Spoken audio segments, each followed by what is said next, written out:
This is Tamara LaRue, now 54 years old. Tamara was overwhelmed with feelings of rejection at 15 years old after her parents divorced, thinking the separation was about her.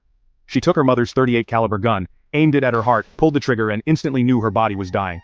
I felt the blood rushing through my lungs. Death gripped my body. I became blind and deaf, LaRue explained, adding she began traveling faster than the speed of light.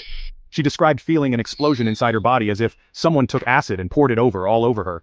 While LaRue recalled a feeling of total isolation, she found herself standing among millions of other people who were screaming in agony and begging for another chance. According to LaRue, behind the sea of tormented souls was a creature with dragon-like heads upon his body that stood more fierce than anything that the earth has ever seen. But then, a giant hand, that was brighter than any light she had ever seen, scooped her from the darkness and brought her to heaven, LaRue claimed. Scientists are not entirely sure why some people have near-death experiences, but hypothesize that it is brought on by physiological changes in the brain due to extreme stress.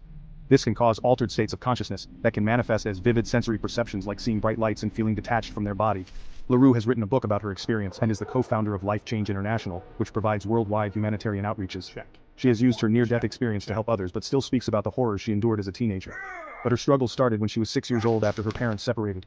LaRue recalled feeling rejection, loneliness, and despair, she told CBN.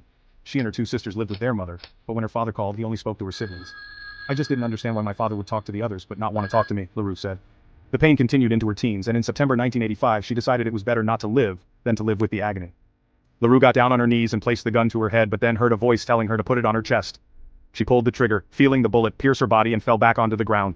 And then her soul was taken directly to hell. I realized my soul had been transformed into a being of sin and death, she said. LaRue found herself in a fiery pit with a sea of other souls damned for eternity. I remember looking at an individual. I knew everything about them, she said. I knew every sin they committed. My knowledge about their life was full. I knew their thoughts and emotions. Amid the fire was a gulf that separated hell from heaven, and as LaRue looked out, she saw Earth as if it was enlarged through a magnifying glass. As she gazed into the distance, she recalled being lifted out of the fiery pit and taken what she claimed was heaven. The glory there is too exquisite for words, she said.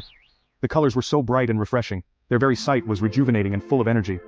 There was an overwhelming sense of peace, joy, and complete serenity.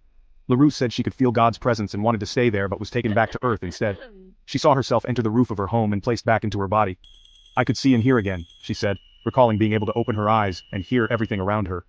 LaRue was rushed to the hospital where doctors said that the bullet should have exploded her heart, but missed it by less than 1/4 of an inch. It has been decades since her suicide attempt, but the experience has led her to become a Bible teacher and published author. I share my experiences openly and honestly to encourage others to live in freedom, LaRue wrote on her website. By sharing truth, I have helped millions of people find hope and salvation through Jesus Christ. Spooky, huh? What do you think? Do you believe in life after death? Please tell us in the comments.